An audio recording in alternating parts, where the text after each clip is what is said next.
कम से कम आवाज तो पहुंचे ठाकुर जी के कान तक। तो कथा क्या है? एक वे है, एक रास्ता बनाती है आपके लिए कि इस कथा के माध्यम से, इस कथा के सूत्र को पकड़कर आप गोविंद तक पहुंच सकते हैं। कथा सूत्राधार है। तो श्री शुद्ध जी महाराज जी ने कहा कि ऐसे तो बहुत सारी कथाएं हैं, बहुत बढ़िया बढ़िया कथाएं, पर जो भागवत की कथा है वो कृष्णमय है। उस कथा को सुनने के बाद मन के सारे व्यथा मिट जाते हैं। आप सोचते होंगे, कई लोग कहते हैं महाराज की कथा सदा तो बड़े बूढ़ों की बात है। युवा लोग तो सोचते होंगे ये कथा सुनने से क्या कौन सा पुण्य मिलेगा। लोग कहते हैं महाराज सुखी बन जाओगे। कहाँ से सुखी? हम तो 10-20 हजार करोड़ आए तो सुखी। कई लोग सोचते होंगे महाराज व्यापार करो सुखी होना है तो बिजनेस करो, कथा सुनने से कौन सुखी होता है। मैं व्यासपीठ पर बैठकर केवल प्रैक्टिकल बात करता हूँ, फालतू में ऐसी बात नहीं करता कि जो आपके माथे के ऊपर से निकल जाए। देखो मैं बात कहता हूँ, पैसा कमाना आपका व्यापार सिखाता होगा, पर उस पैसे का सही यूटिलाइज करके कैसे आप सुखी रहें ये कथा सिखाती है। ये भ्रम है कि पैसा कमाने से सुख होता, ये भ्रम है। मान लीजिए मेरी बात, हम बड़े बड़े सेठों के यहाँ जाते हैं साहब, बोले महाराज जी एक दिन भोजन करने आ जाओ हमारे नए मकान पे। पहुंच गए, महाराज जी ये मकान एक कोठी बनाया, बहुत करोड़ों खर्च किए। अच्छी बात है, ठाकुर जी की कृपा से करने भी चाहिए। बड़ा मकान दिखाया, घर दिखाया, सब दिखाया, बेडरूम में ले गए। महाराज जी एक बार वैसा बैठ जाओ हमारे बेडरूम में। घुस गए अंदर साहब, करोड़ों का मकान, सुंदर बेड। महाराज बेड हमारा चमत्कार है। क्यों? बस सर्दी के दिनों में अपने आप गर्म हो जाता है, हाँ गर्मी के दिनों में ठंडा पड़ जाता है। सुविधा है आजकल की साधन। मैंने कहा वाह भाई वाह, बहुत बढ़िया। तो पता है फिर मैंने देखा तो बगल में एक डिब्बी रखी थी। मैंने पूछा ये क्या है? पता क्या बोला? मैंने कहा ये अरबों का मकान बनाया, तुम्हारे बेडरूम में ये प्लास्टिक की डिब्बी सी क्या रखी है भैया? बोला महाराज जी स्लीपिंग टेबलेट है, इसके खाए बिना नींद नहीं आती। मैंने कहा ले मोरा का, हमको कहीं बाहर पेड़ के नीचे सुला दो, वहीं खर्राटा मारेंगे। और हम ना भी माने तो राधा कृष्ण जरूर मारेंगे, इसमें कोई शक नहीं महाराज। तो क्या तो पैसा सुख नहीं देता। जीवन जीने की कला, आर्ट ऑफ लिविंग, संपत्ति है, वैभव है, सब कुछ है, अगर मन ठीक नहीं तो सब बेकार है। तो मन को ठीक कैसे रखा जाए ये कथा हमें सिखाती है, इसीलिए कथा सुननी चाहिए और कुछ नहीं। बाकी छोड़िए, पुण्य होगा, मोक्ष होगा, जो जो होगा सो मिलेगा, सब ले जाओ। मेरा भी ले जाना, व्यासपीठ के बैठ के कह रहा हूं मैं, सब ले जाना। सो मिले सो न मिले, पर 7 दिन में अगर मन को मेंटेन करना सीख लिया तो कभी दुखी नहीं बनोगे। एक आदमी वह है जो 20 करोड़ के बंगले में रहता है और महाराज सुबह और शाम रोता रहता है। रोटी महाराज दाल लेके बैठता है तो दाल में नमक से पहले आंसू के बूंद गिरते हैं। और एक आदमी वह है जो महाराज झोपड़ी में रहता है, बच्चों के संग नाचता गाता, खाता पीता और सोता है। दोनों महाराज, पर वो मस्त है, इधर अस्वस्थ है। तो मस्त रहने की कला कथा सिखाती है। मैं आप सबको मस्त रहना सिखा दूंगा 7 दिन में महाराज। कैसे भी स्थिति आए, कैसे भी परिस्थितियां आए, उन परिस्थितियों का सामना करने का कला कथा से मिलती, यही कथा है और कुछ नहीं। तो सौनक आदियों ने प्रश्न किया कि गुरुदेव ये कथा की परंपरा शुरुआत कैसे हुई? ये भागवत जी की कथा पहले कृष्ण ने सुनाई, फिर कृष्ण ने, कैसी परंपरा है?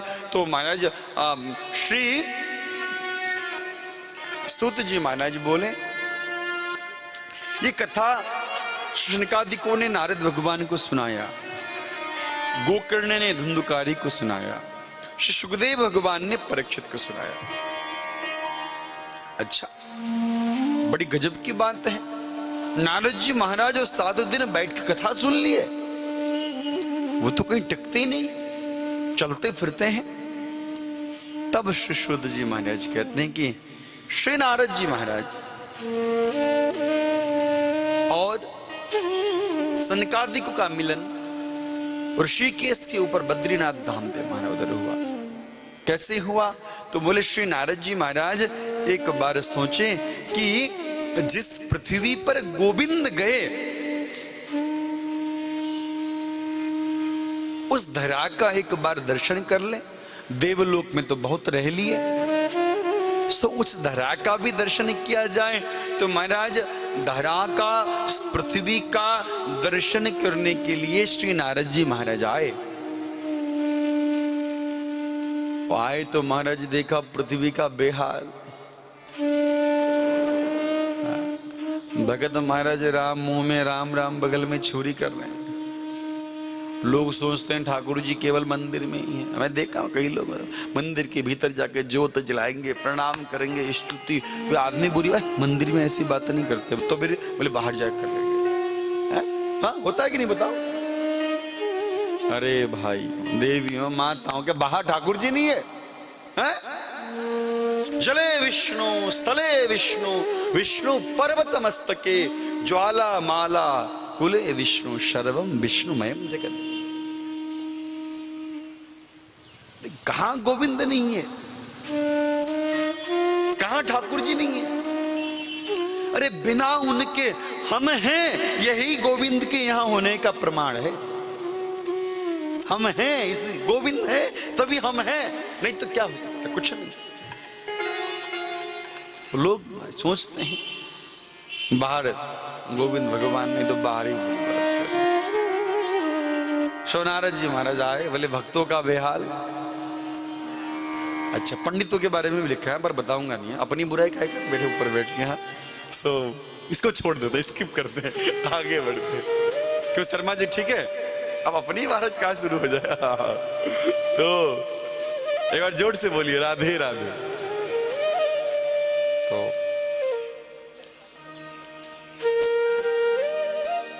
बहुत बेहाल है, बुरा। तो नारद जी का मन हुआ कि भैया अब ये ठीक नहीं। तो सोचे अब मैं लौटता हूं देवलोक की, पृथ्वी का तो बेहाल है। एक बार फिर सोचे गोविंद जिस वृंदावन में आए थे उस ब्रज वृंदावन का भी तो दर्शन किया जाए। अब वृंदावन तो बहुत निकट है आप लोग के लिए, तो वृंदावन की हाल तो आप सब देखते हैं, कितना मस्ती है, कैसा प्रेम है। एक पुराना पंक्ति है कि हस्ती है वृंदावन में, मस्ती है वृंदावन में, हस्ती है वृंदावन में, मस्ती है वृंदावन में, और हम जैसे कृष्ण दीवानों की पूरी बस्ती है वृंदावन में। दुनिया में नहीं मिलती, दुनिया में नहीं मिलती, मिलती तो बड़ी महंगी, ऐसे तो मिलेगी नहीं, और कहीं मिल भी जाए तो बहुत महंगी पड़ेगी। महाराज मयूर विहार में कथा सुननी है तो लाखों खर्च करो, पंडाल लगाओ, कथा की आयोजना करो। और वृंदावन में हर गली में कथा हो रहा है, कहीं घुस जाओ महाराज फ्री में, कोई खर्चा नहीं। दुनिया में नहीं मिलती, वो मिलती तो बड़ी महंगी। मस्ती वही है पर सस्ती है वृंदावन में, मस्ती वही है पर सस्ती है वृंदावन में। बिंदु कवि परवाह नहीं अब इस जीवन नैया की, अब हमें परवाह नहीं इस जीवन नैया की। क्यों? बोले जब से इस जीवन नैया की कश्ती है वृंदावन।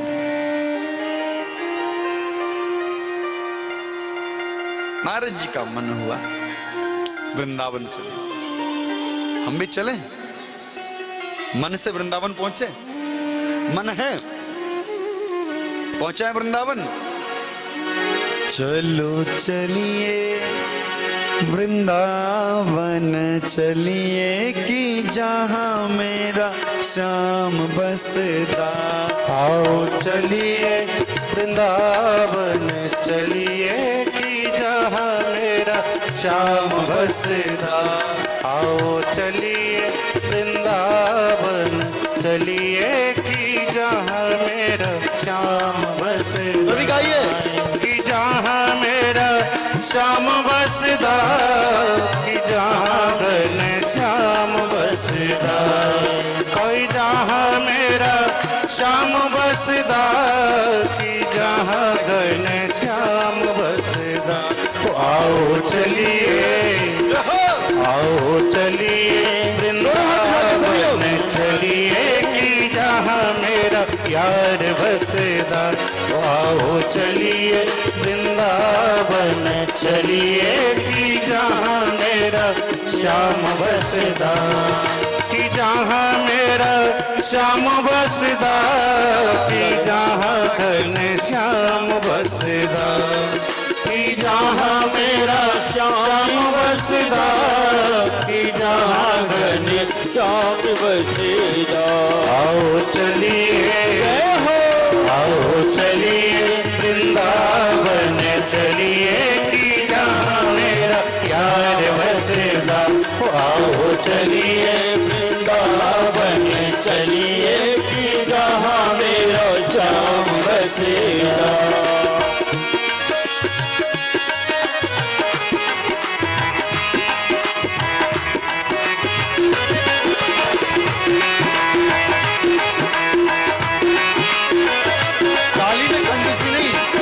ताली बजाइए सभी लोग।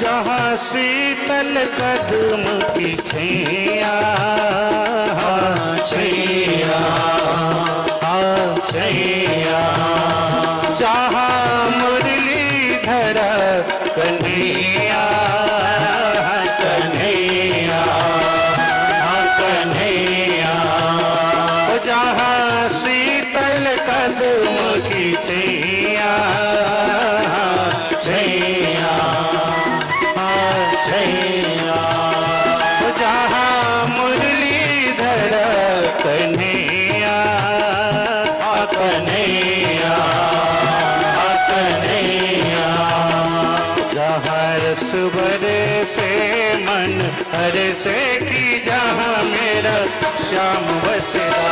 जहाँ रस बरसे मन हरसे कि जहाँ मेरा श्याम बसदा, कि जहाँ मेरा प्यार बसदा, कि जहाँ घन श्याम बसदा, कि जहाँ मेरा प्यार बसदा, कि जहाँ घन श्याम बसदा।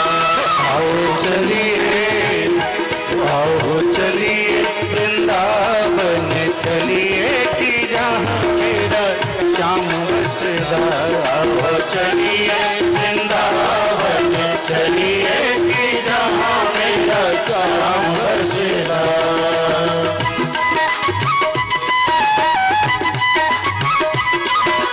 देखो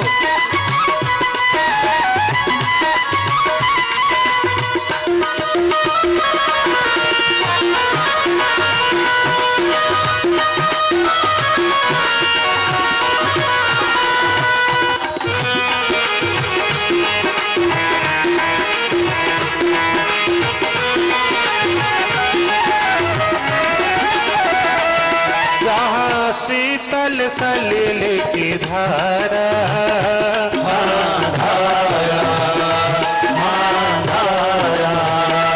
जहाँ कालिंदी का किनारा, किनारा, किनारा, जहाँ शीतल सलिल की धारा,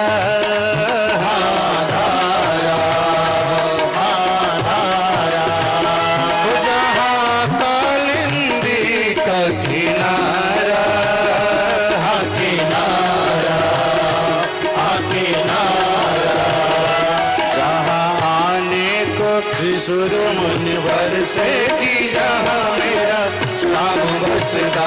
आओ चलिए वृंदावन चलिए कि जहाँ मेरा श्याम बसदा, कि जहाँ घन श्याम बसदा, कि जहाँ मेरा श्याम बसदा। बसदा कि जहाँ मेरा श्याम बसदा कि जहाँ घनश्याम बसदा। आओ चलिए वृंदावन चलिए कि जहाँ मेरा श्याम बसदा। आओ चलिए वृंदावन चलिए कि जहाँ मेरा श्याम बसदा।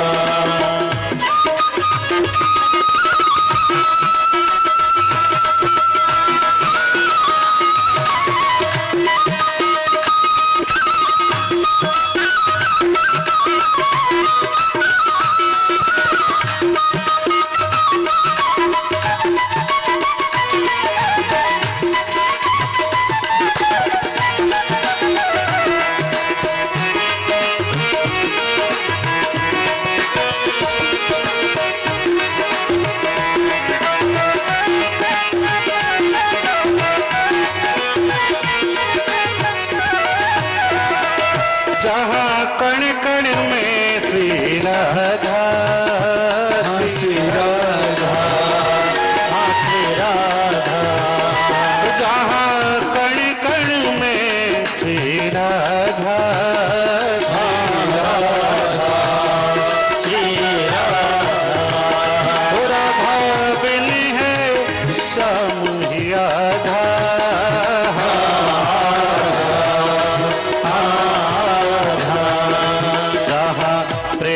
सुभारस बरसे कि जहाँ मेरा श्याम बसदा। जहाँ प्रेम सुभारस बरसे कि जहाँ मेरा श्याम बसदा।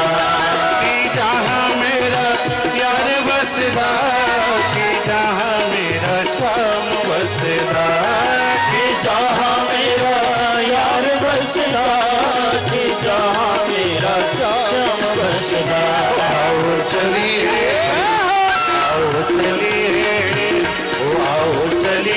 वृंदावन चलिए कि यहाँ मेरा प्यार बसदा। आओ चलिए वृंदावन चलिए कि जहाँ मेरा श्याम बसदा।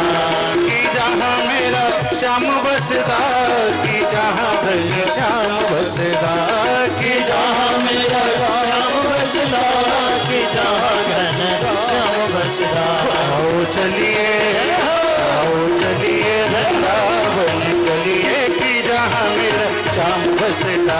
आओ चलिए वृंदावन चलिए कि जहाँ मेरा श्याम बसदा।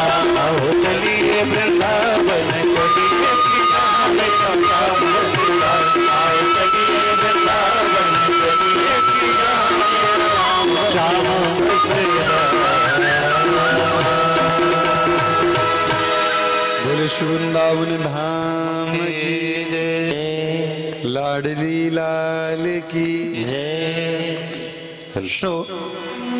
श्री नारद जी महाराज ने सोचा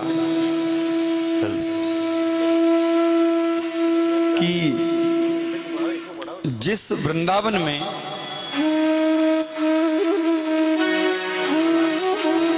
श्री ठाकुर जी महाराज पधारे और लीला की, एक बार उस ब्रज वृंदावन का दर्शन कर लिया जाए। तो नारद जी महाराज वृंदावन आए। आप सब जानते हैं कथा, सुनते रहते हैं भागवत। वृंदावन में भी देखा कि महाराज प्रेम तो है, पर विवेक ज्ञान और वैराग्य की कमी है। आज भी दिखता है। भक्ति तो चकाचक है, बाकी कई कमजोरियां भी हैं महाराज। अब आप सब जानते हैं, दिल्ली वाले तो खास जानते हैं महाराज, भक्त भोगी बैठे हैं सब। हाँ, कुछ बोलने की जरूरत आवश्यकता नहीं है। एक स्त्री श्री यमुना महारानी के तट पर एक स्त्री बैठी है जो जवान है, सुंदर है। उसके गोदी में 2 बालक है। स्त्री सेवा कर रही है और बगल में बहुत सारे लोग उस स्त्री की सेवा में लगे हैं। बड़ा भाई क्या गजब का। नारद जी को बड़ा अचंभा, भाई हुआ क्या? भाई माँ सोचू अगर तो माँ वृद्ध होती, बेटे जवान होते, तो माँ तो हो नहीं सकती। पति सोचू तो महाराज एक स्त्री दो पति भी नहीं हो सकते, और ऊपर से हमारे इतने बूढ़े बूढ़े तो ही नहीं सकते। जाके पूछ लो। तो नारद जी ने सोचा कि महाराज लेडीजों का मामला है, बीच में जाना शायद अभी महिर विहार वाली माताओं से पल्ला पड़ चुका होगा है, तो समझ गए थे कि भाई लेडीजों का मामला है, तो बीच में जाना ठीक नहीं है। सो महाराज नारद जी महाराज आगे नहीं बढ़े, रुके गए, तो साइड से निकल गए। तो पीछे से उस महिला ने आवाज लगाया, भू भू साधु क्षणम तिष्ठ मच्चिंता मपिनाशय। अरे बाबा रुक जाइए। नारद जी ने देखा पीछे से आवाजें, मुड़ के देखा तो भक्ति महारानी प्रणाम कर रही थी। बोले बाबा रुक जाइए ना। बोले क्यों, क्या बात है? मेरी चिंता का नाश कीजिए। भाई क्या चिंता है तुम्हारी? नाश कर देंगे। तुम कौन हो? देखने में इतनी जवान और इतनी सुंदर, तुम्हारी सेवा में इतनी महिलाएं, और ये जो बूढ़े कौन है? तो श्री नारद जी महाराज को भक्ति महारानी बोली कि मेरा नाम भक्ति है, जन्म दक्षिण भारत में हुआ और कर्नाटक में पड़ी बड़ी, गुजरात गई तो थोड़ी जीर्ण शीर्ण हुई, अब वृंदावन आके मैं तो बड़ी सुंदर हो गई, पर मेरे बेटे ज्ञान और वैराग्य है, दोनों हैं। ये बूढ़े सुसुप्त अवस्था में, इनको जगा दीजिए। नारद जी बोले मिनट का खेल है, चमत्कारी बाबा है, एक मंत्र मारेंगे सो काम पूरा हो जाएगा। पहले जमाना था कि गुरुदेव मंत्र दे तो चेले का उद्धार, आजकल तो गुरु का ही पता नहीं महाराज। एक जमाना था मंत्र काम करते, आजकल तो मंत्र खत्म, मंत्र बोलते लोग। कुछ लोग आते में बोले कुछ मंत्र दीजिए, हमने कहा कौन सा मंत्र भैया, हम तो मंत्र जानते हैं कि मंत्र। हाँ, आते कुछ लोग हमसे भी बोले एक मंत्र दीजिए, उतने पैसा आए, खूब लक्ष्मी बढ़े। हमने कहा हम का गला फाड़ रहे हो, तुम्हारे ऐसा मंत्र तो हम ही नहीं कमा लेते। महाराज बताओ, हम ही कमा लेते भाई, हद हो गई। अरे भैया हमको कुछ नहीं आता। अच्छा जमाना था, एक जमाना था मंत्र काम करते थे, फिर ऐसा समय आया कि तंत्रों का जन्म, तंत्र काम करते हैं, तांत्रिक लोग बड़े बड़े। आजकल तो हमारे जो न मंत्र काम करते हैं न तंत्र काम करते हैं, सच कहूं केवल षड्यंत्र काम करते हैं महाराज आजकल। बात सही है कि नहीं? और ताली बजानी जोर से बजाओ, क्या कंजूसी कर रहे हो? हाँ, बात अच्छी लगे तो बजानी चाहिए। अच्छा और एक बार बजाओ। हाँ ये हुई ना बात। मंत्र तंत्र, अब क्या षड्यंत्र, यही काम करते हैं। तो नारद जी बोले अरे 2 मिनट का खेल। वेद पढ़े, गीता पाठ किया, ज्ञान वैराग्य उठ तो जाए फिर लेट जाए, उठे लेटे उठे लेटे उठे लेटे। अब क्या करे? बोले साहब अब देखो कुछ करूंगा मैं, आकाशवाणी में सत्कर्म करो नारद। नारद जी की खोपड़ी घूम गई। अरे बताते भाई, सत्यनारायण भगवान का पूजा लगाओ, भागवत लगाओ, वेद करो, चंडी करो, सप्तसिद्धि करो, ये सत्कर्म क्या है? सब सत्कर्म ही। आकाशवाणी ने नारद जी को कंफ्यूज कर दिया। अब नारद जी महाराज भक्ति महारानी को बोले देव चिंता मत करना, नाम नारद है, नारद जिसकी बात कभी रद्द ना हो है? नारद भाई मेरी बात रद्द नहीं होगी, मैं आऊंगा जगाऊंगा, चिंता मत कर, पर वेट करना, मैं जा रहा हूं। नारद जी महाराज निकले, बाबा जियों के आश्रम में गए। बाबा ये सत्कर्म क्या है हमको बताए। तो बाबा जी सोचे जिसका जवाब नारद को ही नहीं पता, हमको क्या पता। एक आध बाबा तो आगे बोले आज हमारा मौन बढ़ते है, बोलेंगे नहीं। नारद जी बोले अजीब बाबा हैं, खुद बता रहे हैं मौन बढ़ते है बोल के। महाराज ये कैसा मौन बढ़ते भाई? ये कैसा मौन बढ़ते? अब लोग परेशान, सो नारद जी महाराज मुंह लटकाए ऐसे ऐसे जा रहे, किससे पूछें क्या करें, माथे में हाथ लटका मुंह, समझ रहे हो ना। तो उधर से सनकादिकों ने देखा, सनकादिक आ रहे थे, ओ नारद, अरे गुरुदेव प्रणाम प्रणाम, क्या कहना आपके दर्शन हो गए। सनकादिक बोले ये मुंह लटका गृहस्थों की तरह महाराज जी कोई तरीका है, शार्दुल का तो महाराज चेहरा खिलता चमकता गोविंद के प्रेम का रिफ्लेक्शन चेहरे पे दिखना चाहिए, और तुम महाराज मुंह लटकाए चल रहे हो ये दुखी पीड़ित गृहस्थ की तरह। शार्दुल का क्या चेहरा लटके। वो हमारे एक बाबा जी बोलते थे, बताए एक बात, बाबा जी बोलते थे विनोद में कि बोले शीतल जी महाराज हम जो है शादीशुदा महिलाओं को दूर से पहचान लेते हैं। हमने कहा बढ़िया है, पहचाननी चाहिए। बोले क्यों? बोले उनके गले तक मंगलसूत्र लटका रहता है, कुछ ना कुछ तो माला वाला देख के समझ में आता है कि ये शादीशुदा महिला है। तो हमने कहा गुरुदेव आप तो शादीशुदा महिलाओं को पहचानते, हम पुरुष को ही पहचान लेते हैं। वो बोले कैसे? ये तो बढ़िया कला है, महिलाओं को तो पहचान में भी मंगलसूत्र गले तक लटका पहचान नहीं लिया। हमने कहा शादीशुदा पुरुषों का चेहरा ही लटका रहता है हमारे गले तक, दूर से पहचान में आता। बोलो राधे राधे, जोर से बोलो। हमने कहा हम दूर से पहचान, खूब परेशान। तो नारद जी से कहा सनकादिकों ने, भाई क्या चेहरा लटकाए हो, क्या दिक्कत ये बताओ। तब श्री नारद जी महाराज ने कहा कि दिक्कत की क्या कहें सरकार, बात ऐसी है हम आए तो वृंदावन में और ऐसे ऐसी एक महिला मिली, तो श्री सनकादिक ने कहा अरे नारद तुमने वेद व्यास जी को भागवत के लिए कहा। बोले हाँ वही भागवत तो है सत्कर्म, सत्कर्म सूचको नूनम श्रीमद् भागवती कथा। भाई सत्कर्म कुछ और नहीं, बोले भागवत जी की कथा तो है, एक बार कथा सुनाओ। तो नारद जी बोले वक्ता कहां से मिलेंगे, आप ही सुना दो। तो शनकादिक बोले हम सुना तो देंगे पर कहां सुनाए। बोले गंगा द्वार में सुनाओ। गंगा द्वार कहां है? तो वेद व्यास जी ने भागवत में स्पष्ट लिखा गंगा द्वार। कुछ लोग बोलते हैं हरिद्वार, कुछ लोग बोलते हैं हरद्वार। व्यास जी कंफ्यूज हो गए, हरद्वार कह दूं तो शायद विष्णु के भक्त नाराज हो जाए, हरिद्वार कह दूं तो कहते भी शंकर जी के पल्ले पड़ गए। तो शंकर जी के भक्त कहते हैं हरद्वार ये हर के पास पहुंचने का द्वार है, और हरि के भक्त सोचते हैं हरिद्वार ये हरि तक पहुंचने का साधन है। तो व्यास जी ने कहा गंगा द्वार, ना हरद्वार ना हरिद्वार, गंगा द्वार।